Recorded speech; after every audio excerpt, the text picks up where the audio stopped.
Good morning, students. So far, we have discussed the concept of reading,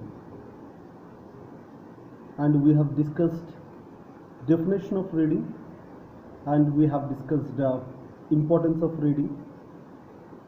Now, let us look at the concept of reading techniques. There are four kinds of reading techniques. They are skimming, scanning, intensive, extensive. We have also another kind, that is guessing the meanings of unfamiliar words through roots or through affixation. So there are four major kinds of techniques or techniques of reading. So those four are skimming, scanning, extensive, and intensive.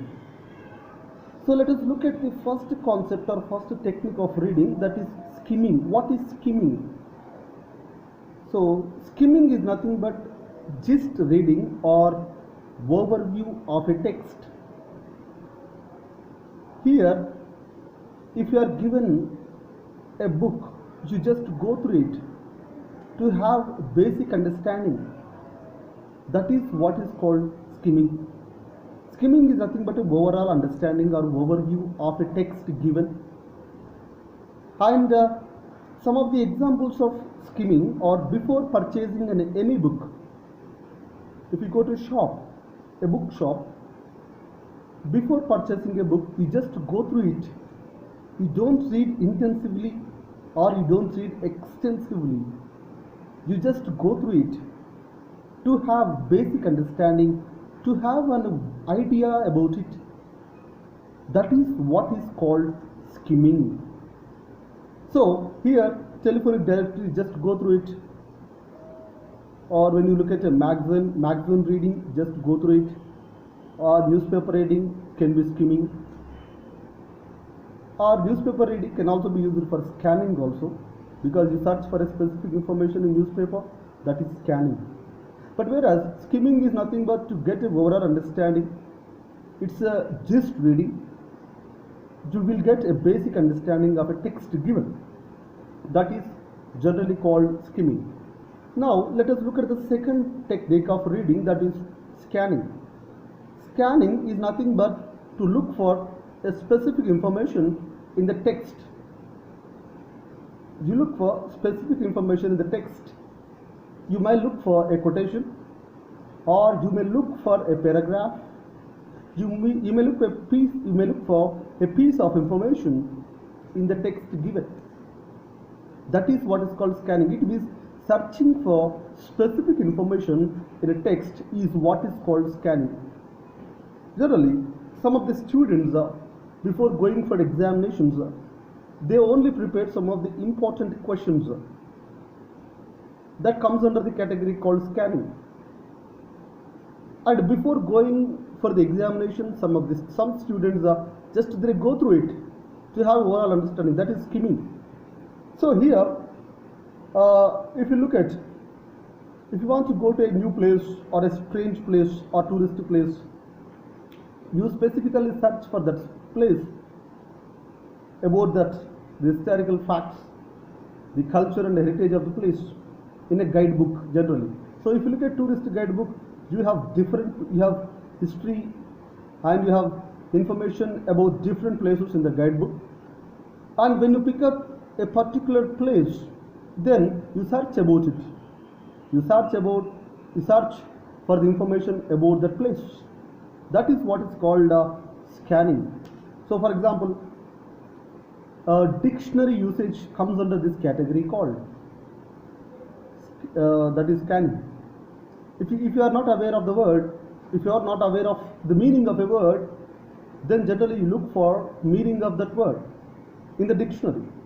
So when you want to know the meaning of an unfamiliar word in the dictionary, then that is what is called scanning. So dictionary usage comes under the category called scanning. And reading newspaper, magazines, when you look for specific information in newspapers, magazines, that comes under the category called scanning. Or it's an ability scanning is an ability to locate specific information or formula in a text. So this comes under the category called scanning. So scanning is nothing but searching for specific information or a quotation or a paragraph in a text. That is what is called scanning. So skimming and scanning. So newspaper reading can be skimming. It could be scanning also. So magazine reading, it can be scanning, it can be skimming. So some of things, some of the text can be used for scanning and skimming for daily purposes. Intensive reading, it's a third kind of technique of reading. Intensive reading, nothing but deep and depth and detailed reading is what is called intensive reading. So here in intensive reading is nothing but deep depth and detailed reading, and more concentration and more motivation are required for intensive reading. Example, historical chronology of the events in a long passage. Historical chronology. For example, if you look at Indian history, what are the historical chronology? The historical events, the emperors, the kings, and their rulings, their dates. All these are important. That is intensive reading. So intensive reading is a depth analysis, a depth reading or detailed reading, or deep understanding. What is called intensive reading. So intensive reading is generally used for retention of information for long periods of time and knowledge. So resulting from intensive reading in long memory. The writers, actually the great readers in the world, like Karl Marx, Ambedkar, Lenin, Jawaharlal Nehru, the famous readers in the world, they were intensive readers as well as extensive readers.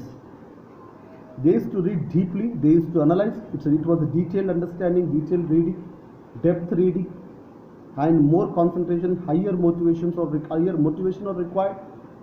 And huge amount of information does not work before the exam, but only the intensive reading helps us.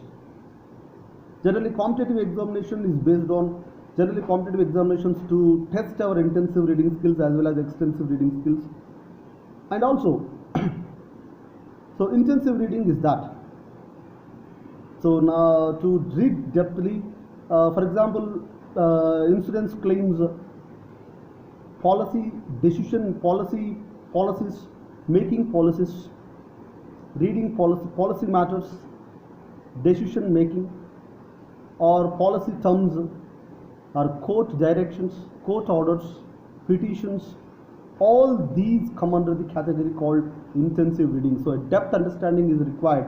For example, contract agreements are very important. For example, if you are agreeing with other party for a contract, then that comes under this category called intensive reading. Because in intensive reading, each and every point is valid and each and every word matters. So that's the reason why intensive reading helps us.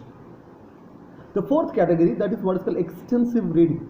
Extensive reading is generally used to sit for a long time on a particular subject.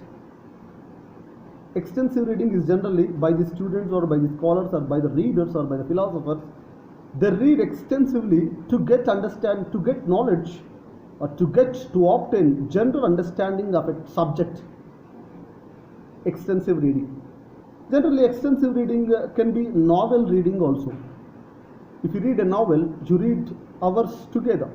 8 hours a day or 3 hours a day, 4 hours or 5 hours, continuously, ceaselessly you read, you involve yourself in reading. That kind of reading is what is called extensive reading. And extensive reading is used for longer texts. Extensive reading, for example, longer texts, philosophies, theories, to understand. In that case, we use that case is what is called extensive reading. Generally, extensive reading involves element of pleasure and element of enjoyment. For example, when you read some of the novels of English or any language, you gain pleasure. Also, you gain enjoyment, or you involve yourself, complete involvement in reading. That gives you pleasure, that gives you enjoyment. So the component of enjoyment or element of pleasure also matters in extensive reading. So we have great extensive readers in the history, They used to read continuously and ceaselessly so that they used to obtain general understanding of their subjects. So these are all called four techniques of reading: skimming, scanning, intensive and extensive. So we'll discuss reading strategies in the next video. Thank you.